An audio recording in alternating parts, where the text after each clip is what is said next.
Et bonjour à tous, bienvenue dans cette nouvelle vidéo consacrée comme prévu au bateau d'Émile, réalisée par Denis de la Patelière en 1962. Denis de la Patelière, réalisateur culte de Un taxi pour Tobrouk, un formidable film aussi avec Lino Ventura, ainsi que Le Tatoué, hein. Il avait réalisé Le Tatoué, la réunion donc de la réunion tardive de Jean Gabin et de Louis de Funès, mais aussi du Rififi à Paname, voilà, qui est un très très bon film avec Gabin.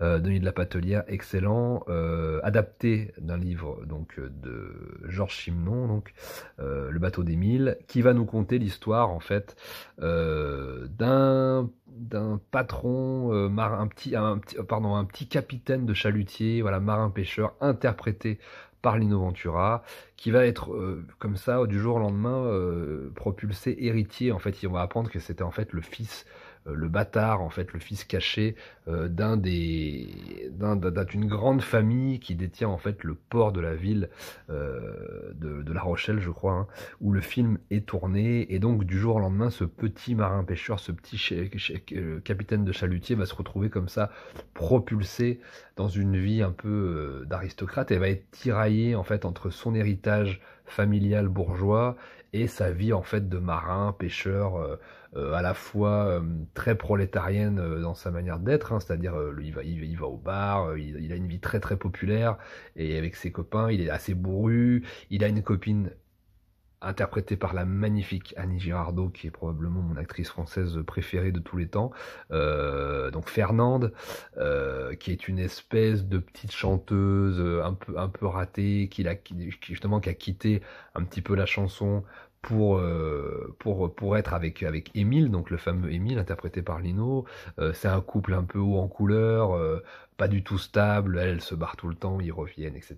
Ils sont tout le temps bourrés, ils font la fête. Enfin, c'est vraiment un couple, voilà, haut en couleur du cinéma. C'est d'ailleurs une des raisons pour lesquelles le film fonctionne super bien, c'est ce duo en fait entre Lino et Annie Girardot qui est formidable. Annie Girardot, c'est vraiment une actrice que j'aime beaucoup parce que elle est à la fois sublimissime, surtout voilà, dans les films quand elle est plus jeune, dans les films de l'époque, elle est sublime.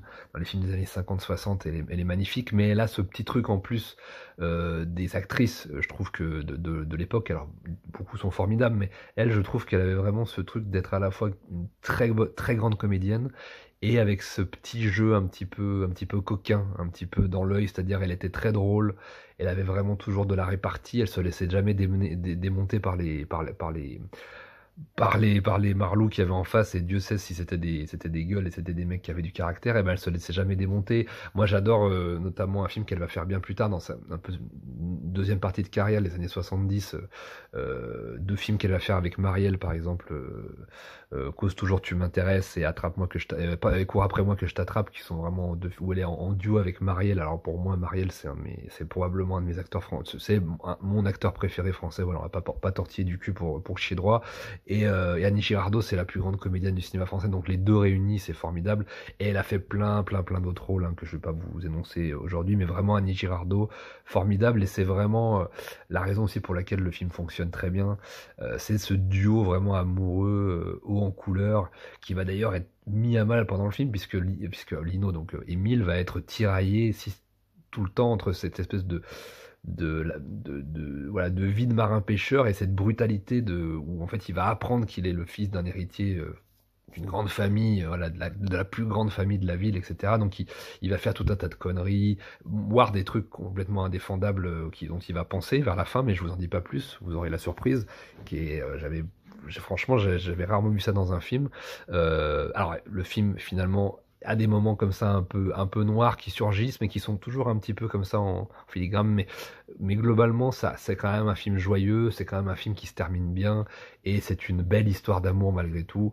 Et puis on retrouve effectivement dans le casting une toute petite apparition du grand Michel Simon, hein, une toute petite qui joue d'ailleurs justement le père qui veut voilà qui veut justement donner l'héritage à Émile, à Lino Ventura, mais qui a vraiment une toute petite apparition. Il apparaît vraiment, je crois, au début et puis un petit peu au milieu. Enfin, je me souviens plus, mais il a vraiment un tout petit rôle, mais un rôle d'importance par rapport au récit évidemment.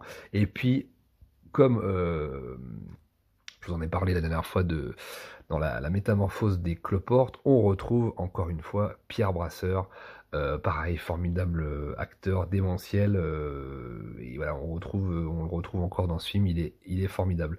Donc voilà, je vais pas vous faire trop long, c'est un film qui mélange, on va dire, on passe de la comédie au drame, comme souvent dans le cinéma français. Voilà, mais c'est un petit film joyeux, qui est à la fois voilà, dramatique dans son propos et par rapport à certaines actions, mais en même temps très drôle avec des dialogues savoureux. Voilà, la joie aussi de voir Lino Ventura incarner un autre type de rôle, ça c'est important, c'est aussi pour ça que je voulais vous en parler aujourd'hui. Alors pareil, Le Bateau d'Émile, c'est pas forcément le plus cité, moi je voulais vraiment vous faire des Lino Ventura un peu rares. Et là, il est vraiment très loin des rôles qu'il a habituellement, qui sont plutôt des rôles de patriarche, père de famille, ou gangster, policier, voilà, ou agent secret, ou ce type de choses. Là, il est vraiment, il incarne en fait le type de rôle que pouvait incarner Gabin, voilà, dès les années 30, 40, voilà. Après, Gabin va plutôt interpréter des patriarches ou des patrons ou des messieurs importants dans la deuxième partie de sa carrière, mais disons que dans la première partie, il interprétait plutôt des rôles d'ouvriers, des rôles de prolo. Et là, c'est vrai qu'il y a ce petit côté-là où on est quand même content de voir Lino Ventura qui s'en sort très bien dans ce rôle voilà, de marin pêcheur, de chef de chalutier, un peu concon quand même. Il n'est pas très très fut-fut, mais à la fin, il comprend quand même ce qui est important et il arrive quand même, voilà, il a quand même cette espèce de bon sens populaire qui lui permet quand même de voir où sont les vraies choses et ça va être formidable. Voilà, je vous raconte pas plus, mais en tout cas, c'est cool de le voir dans ce type de rôle, ça change un petit peu et enfin surtout à l'époque et je pense il en était très heureux, il le dit aussi dans les interviews. Donc voilà, Le Bateau d'Émile. Petite rareté, grand film que vous pouvez trouver d'ailleurs largement en version remasterisée, hein. Il est ressorti dans une belle édition, je crois. Et donc, voilà, je vous encourage vraiment à le découvrir. À de toute façon découvrir la filmographie de Lino Ventura, d'Annie Girardot, de Pierre Brasseur, de Michel Simon et aussi de Denis de la Patelière, hein, le réalisateur. Et je vous dis à très bientôt. Prenez soin de vous. Vive le cinéma français, le grand, le beau, le vrai. À bientôt. Bye. Tu sais quelle heure il est? Pourquoi? Parce que si tu veux qu'on bouffe 1 heure, t'as 10 minutes pour faire les courses, mettre la table et faire le frichti. Oh bah c'est bien la peine que je me crève alors. Hein? Bah oui, je me suis fait les ongles, je me suis lavé la tête. Je pensais qu'on irait au resto. Eh ben tu t'es trompé. Hein? Voilà. On y a déjà été 3 fois le dernier coup au resto. Alors je trouve que ça suffit comme ça, non? Oh bah dis donc, est-ce que tu peux être radin? Bon, je suis pas radin, je suis fragile. Et la cuisine de la mère Camille, tiens, jusque là j'en ai. Et puis c'est pas celle du cuistot qui arrange les choses. Hein? Tant pis, écoute, ça va comme ça, hein. Tu vas aller acheter 2 beefsteaks, les faire cuire, et puis c'est marre.